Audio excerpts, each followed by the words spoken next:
চিন্তা কৰিলে নিজে শিকিব পাৰি সেইবাবে দাদা হাই সকলোৱে পবিত্ৰ হৰিনাম গাবলৈ শিক্ষা লোৱা তেতিয়া এই সকলো জ্ঞান লাভ কৰিব পাৰিবা ঈশ্বৰক চিন্তা কৰিবলৈ প্ৰথমে কি শিক্ষা ল'ব লাগে হাই জগতকৰ্তা ঈশ্বৰক চিন্তা কৰিবৰ কাৰণে প্ৰথমতে তেওঁ অনন্ত মহিমা কীৰ্তন কৰিব লাগে কাৰণ হৰিনামৰ বাহিৰে জগতত কোনো বস্তু দ্বাৰাই হৰিক পাব নোৱাৰি সেইবাবে দাদা হাই সকলোৱে পবিত্ৰ হৰিনাম গাবলৈ শিক্ষা লোৱা তেতিয়া এই সকলো জ্ঞান লাভ কৰিব পাৰিবা হাই প্ৰহ্লাদ তুমি ন হৰিনাম গাবলৈ ক'ত শিকিলা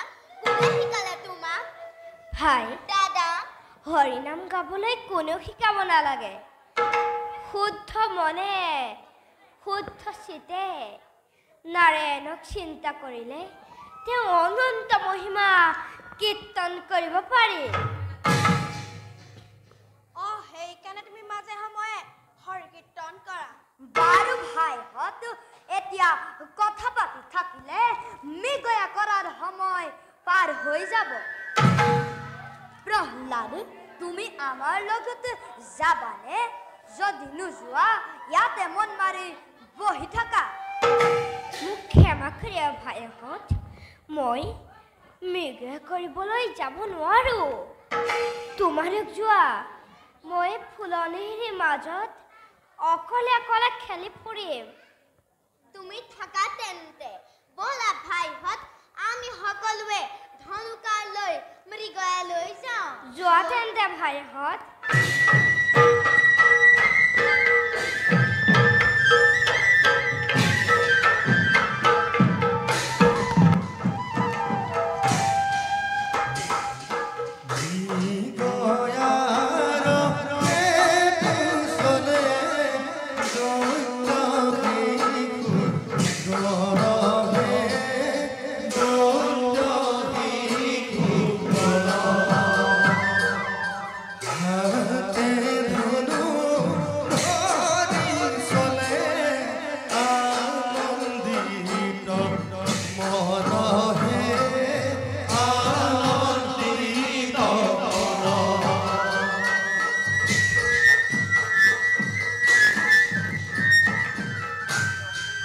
Ooh.